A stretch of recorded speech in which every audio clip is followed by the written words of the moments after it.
Ahorita. Espérame, thank you. ¿Qué pedo, güey? Aguas, aguas, güey. Órale, güey. Para allá. 10 pesitos. Que le va bien. Pásale, güerita. Good afternoon, amigos. Today we're talking all about Spanish they won't teach you in school. Brought to you by two of the most highly unqualified Spanish teachers on all of the interwebs. Now today we're going to try and cover some things you may not have been taught in school that you could only learn on the streets of Mexico. Take it away, Profesora Güerita.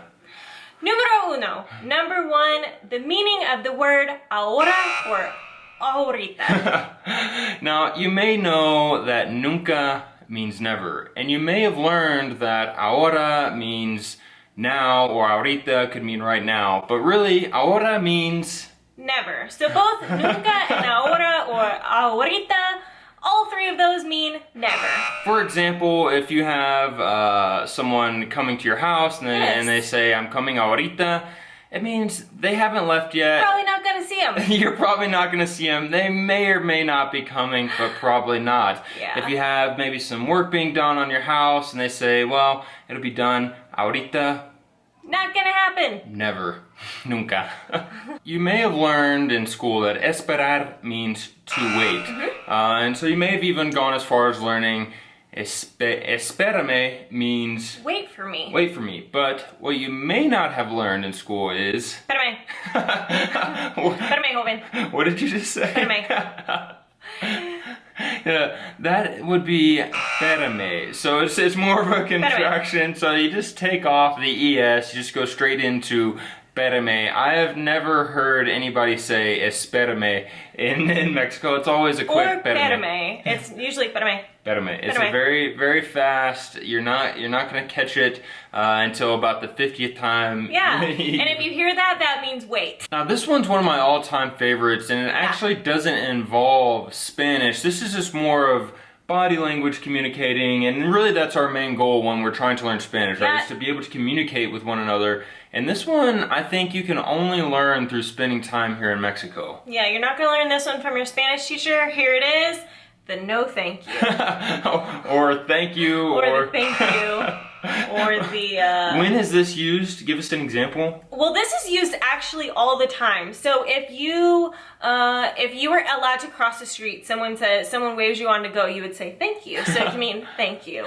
It can also mean no thank you if the vendor's trying to sell you something. So in the United States, we're more used to like no, push that away. But here it's just a simple no thank you. Simple no thank you. It's sort of hard for us, and we're still getting a lot of practice because sometimes I feel like I'm going into deep prayer. Other times I feel like I'm like partial dab. Is it dab? Is it full salute?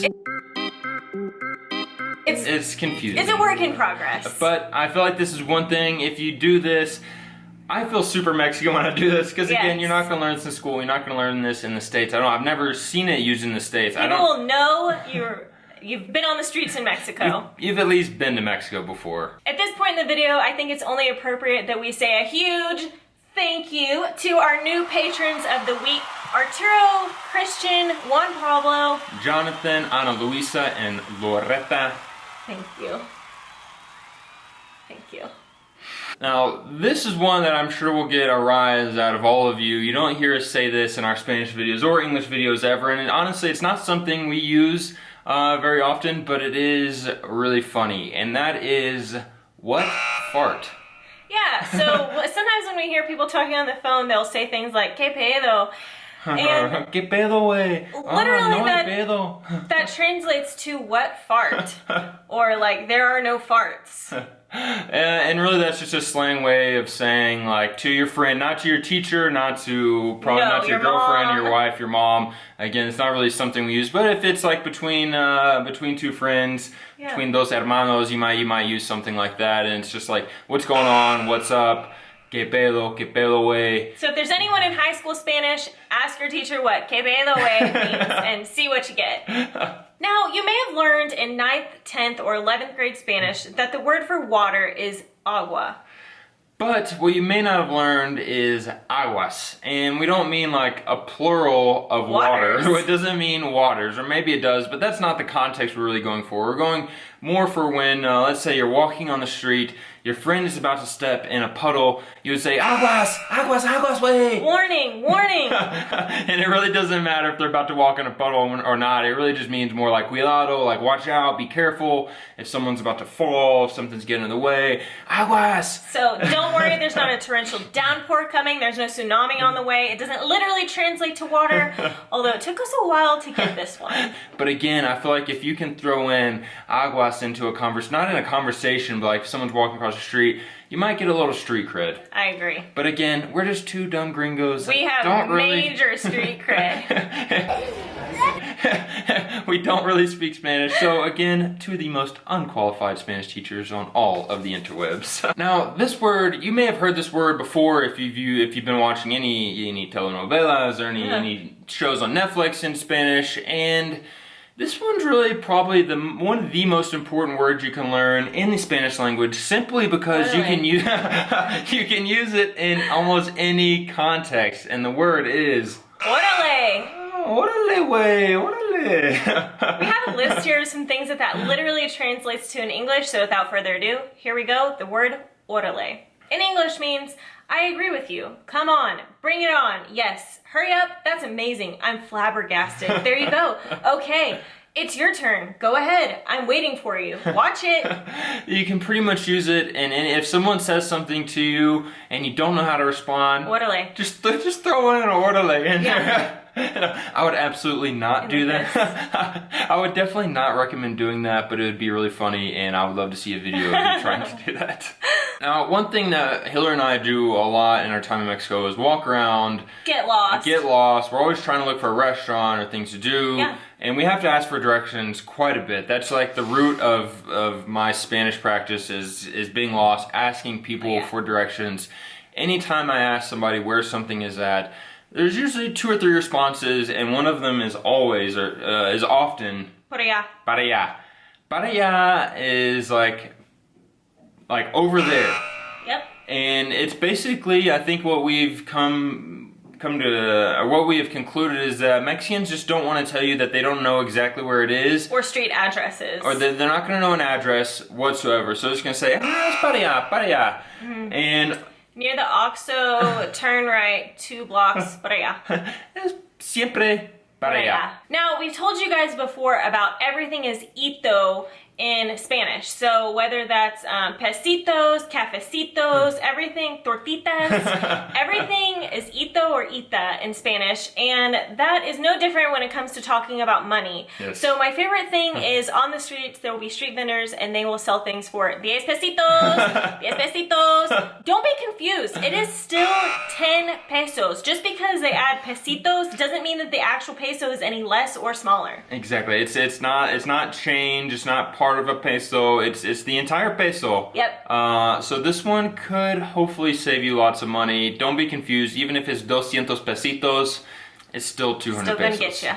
Now this one we have learned mostly in Farmacia, Guadalajara. Yes. Que le vaya bien. You may have learned that in school. It kind of means like wish someone well on their way. Que le vaya bien. However, that's maybe how you've heard it in school, how you've read it in a textbook. You are never going to hear that spoken that way in Mexico, especially not at Farmacia Guadalajara. No. How do you hear it? It sounds kind of more like que le vaya bien. Que le vaya bien. Que le vaya bien. Especially with some of the... I usually don't have great experiences with the workers at Farmacia Guadalajara. Never. And they wish you well, but they seem to wish us well more like, as fast as get they the can. heck out of our store. and this one, I knew what it was just from learning. I guess, again, I learned it whether in school or like an audio course, que le vaya bien. But it did take me a while when they're saying que le vaya bien. It just rolls off the tongue so nicely for other people. We're still working on that one. Again, if you can work this into your conversation, if you can work in aguas, que pedo, wey, en que le vaya bien, muy rapidito. Rapidito, did you catch that? then you will have so much street cred. Just don't walk around as a 6'4" giant gringo, and people may think you're Mexican. Last but not least, another tip that we feel like will really help your next trip to La Ciudad de Mexico, Chilangolandia, and that is... Pásale güerita. Pásale, güerita. What? What are you saying? Pásale, güerita. Okay. Pasale, you may have heard that maybe in school, I don't know, but that just means like come on through or come in or like go ahead. In güerita means like person of light skin or light hair. It's not derogatory in any way, but it sort of means like it would be like saying blondie or something similar to that. Everyone calls anyone here with light eyes, light skin, light hair, güerita, güera, güero, things like that. But you would never hear this in English, like, come on, blondie, come on, blondie, come on in, blondie. That would just be really weird, but in Mexico City, that is all you hear. And that is like one of the classic sounds to me in Mexico City, in addition to the truck that drives around, that sounds like Se compran colchones. Tambores, refrigeradores,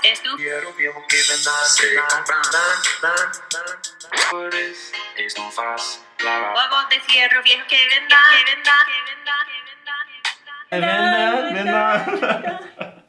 Okay, that was obviously just a silly video. We've actually written a blog post about how the best ways we think to actually learn Spanish, and hopefully these do actually give you some real tips that you will not learn in a textbook, but obviously it's just all in good humor. Mis amigos mexicanos, comenta abajo and let us know what we left out, some other funny ones that we could add into potentially another episode, un otro video bien chido.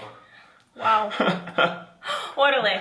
We will see you guys ahorita. Thank you so much for watching. Be sure and subscribe to our channel. Click the bell, that way you get notified. Cada vez. We post a video, and we will see you guys Mañanita, amigos. que le vaya bien. Aguas, aguas, aguas.